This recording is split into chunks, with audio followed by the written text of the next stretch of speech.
ఏపీలో విశాఖ రాజకీయం hot topic గా మారింది.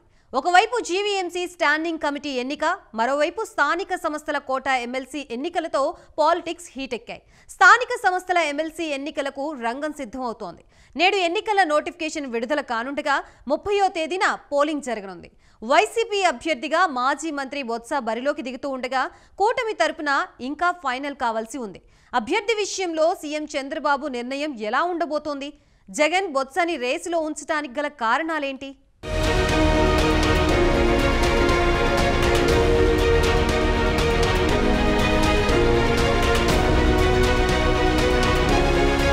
ఉమ్మడి విశాఖ జిల్లా స్థానిక సంస్థల ఎన్నికలకు నగారా మోగింది. ఈ నెల 30వ తేదీ ఎన్నికల పోలింగ్ జరగనుంది. దీంతో ఓవైపు అధికారులు ఎన్నికలకు ఏర్పాట్లు చేస్తుంటే ఆయా పార్టీల అభ్యర్థులపై ఫోకస్ పెట్టాయి ప్రస్తుత విశాఖ ఎమ్మెల్యే వంశీకృష్ణ శ్రీనివాస్ యాదవ్.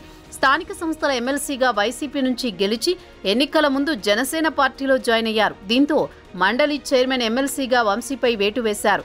దాంతో ఎమ్మెల్సీ ఉప ఎన్నిక అనివార్యం కావడంతో రాష్ట్ర ఎన్నికల కమిషన్ పోలింగ్ నిర్వహణకు సిద్ధమైంది.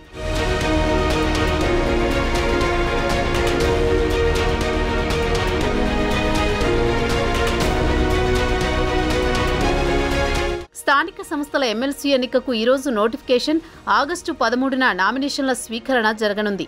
ఆగస్టు 14న నామినేషన్ల పరిశీలన, 6వ తేదీన నామినేషన్ల ఉపసంహరణ ఉంటుంది. ఆగస్టు 30న ఉదయం 8 గంటల నుంచి సాయంత్రం 4 గంటల వరకు ఉమ్మడి జిల్లాలోని ఎంపీటీసీలు, జెడ్పీటీసీలు, కార్పొరేటర్లు, మున్సిపాలిటీల కౌన్సిలర్లు ఓటు హక్కు వినియోగించుకుని ఎమ్మెల్సీ అభ్యర్థిని ఎన్నుకోనున్నారు. సార్వత్రిక ఎన్నికల తర్వాత జరుగుతున్న మొదటి పోలింగ్ కావడంతో కూటమి పార్టీలు వైసీపీ ఎన్నికను ప్రతిష్టాత్మకంగా తీసుకున్నాయి.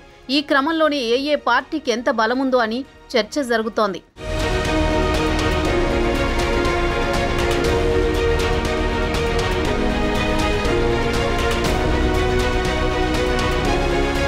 ఉమ్మడి విశాఖ జిల్లాలో మొత్తం 39 మంది జెడ్పీటీసీ స్థానాలు ఉండగా వాటిలో 3 స్థానాలు ఖాళీగా ఉన్నాయి.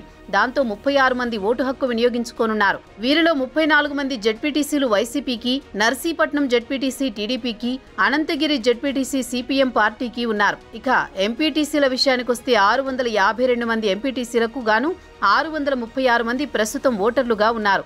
16 ఎంపీటీసీలు ఖాళీగా ఉన్నాయి. అలాగే విశాఖ కార్పొరేషన్ నుంచి 98 మంది కార్పొరేటర్లు కూడా ఓటు హక్కు వినియోగించుకోనున్నారు.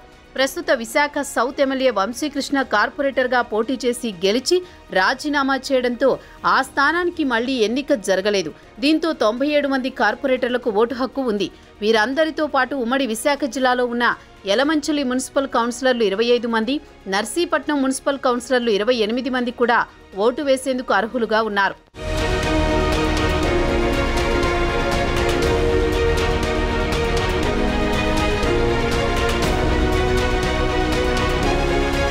మొత్తంగా ఇప్పుడు 822 మంది ఓటర్లకు గాను గత ప్రభుత్వ హయాంలో స్థానిక సంస్థల ఎన్నికలు ఏకపక్షంగా జరగడంతో 90% పైగా స్థానాలు వైసీపీ గెలుచుకుంది. గత ఎన్నికల్లో పోటీ చేయకపోయినా టీడీపీ, జనసేన అభ్యర్థులు 123 మంది ఇండిపెండెంట్లుగా పోటీ చేసి గెలిచారు.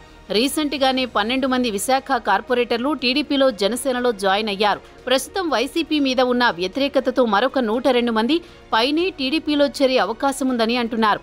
దీంతో మొత్తంగా వైసీపీకి 585 మంది, టీడీపీ కూటమికి 237 మంది ఓటర్లున్నారు. కూటమి పార్టీల అధికారంలో ఉండడంతో మరో 200 మందిని తమ వైపు తెచ్చుకునే ఛాన్స్ ఉందని భావిస్తున్నారు. దీంతో ఖచ్చితంగా వైసీపీ, టీడీపీ కూటమి క్యాంపు రాజకీయాలకు తెరలేపే అవకాశం కనిపిస్తుందని రాజకీయ విశ్లేషకులు అభిప్రాయపడుతున్నారు.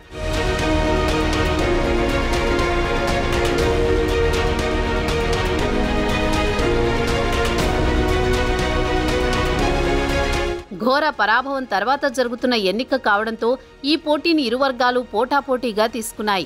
వైసీపీ తరపున మాజీ మంత్రి బొత్స సత్యనారాయణ బరిలో ఉన్నారు. బొత్స అయితే ఉత్తరాంధ్ర మొత్తానికి పట్టున నాయకుడిగా పేరుండడం, చాలా మంది ఎంపీటీసీ, జెడ్పీటీసీలు బొత్స అండతోనే సీట్లు సంపాదించి గెలుపొందడం ఆయనకు కలిసొచ్చే అంశాలుగా భావిస్తున్నారు. అయితే ఏ పార్టీ మారాలనుకునే నేతలను కూడా బొత్స ఆపగలరని జగన్ భావిస్తున్నారట. మరోవైపు గత కొన్ని రోజులుగా బొత్స పార్టీ మారతారనే ప్రచారం జోరుగా జరుగుతోంది. ఈ సమయంలో ఎమ్మెల్సీ స్థానాన్ని ప్రకటిస్తే పార్టీ మారకుండా కూడా ఆపవచ్చని ఈ రకంగా జగన్ వ్యవహరించినట్టు టాక్ నడుస్తోంది.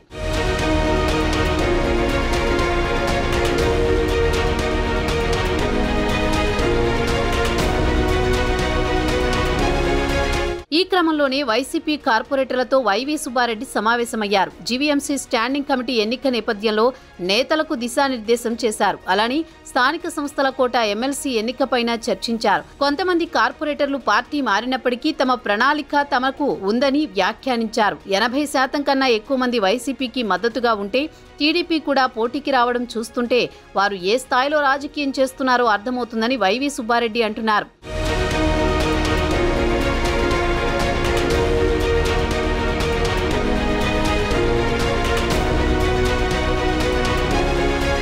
ఇక వైసీపీ అభ్యర్థిగా బొత్స పేరు ప్రకటించడంతో కూటమి డైలమాలో పడింది. టీడీపీ కూటమికి ఇప్పుడున్న 237 ఓట్లకు మరొక 200 ఓట్లు అవసరం కావడంతో అందరికీ తెలిసిన వ్యక్తితో పాటు ఆర్థికంగా బలమైన వ్యక్తిని బరిలో నిలపాలని సీఎం చంద్రబాబు ఆలోచిస్తున్నారట.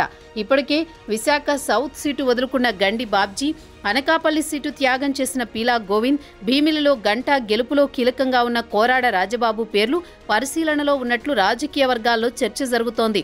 విశాఖ సౌత్ నుంచి వంశీకృష్ణని ఎమ్మెల్యే అభ్యర్థిగా ప్రకటించిన వెంటనే బాబ్జీ టీడీపీకి రాజీనామా చేశారు. కానీ బాబు బుజ్జగింపులతో మళ్లీ పార్టీలో కొనసాగారు.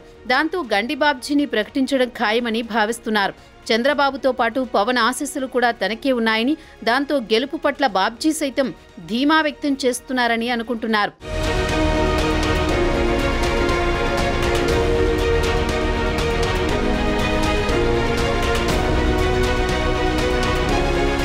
ప్రస్తుతం బలాబలాల నేపథ్యంలో ఈజీ విక్టరీ అని వైసీపీ భావిస్తుంటే మరో 200 మంది తమ పార్టీలో జాయిన్ అయితే ఎమ్మెల్సీ స్థానాన్ని గెలుచుకోవడం ఈజీ అని టీడీపీ అభిప్రాయపడుతోంది.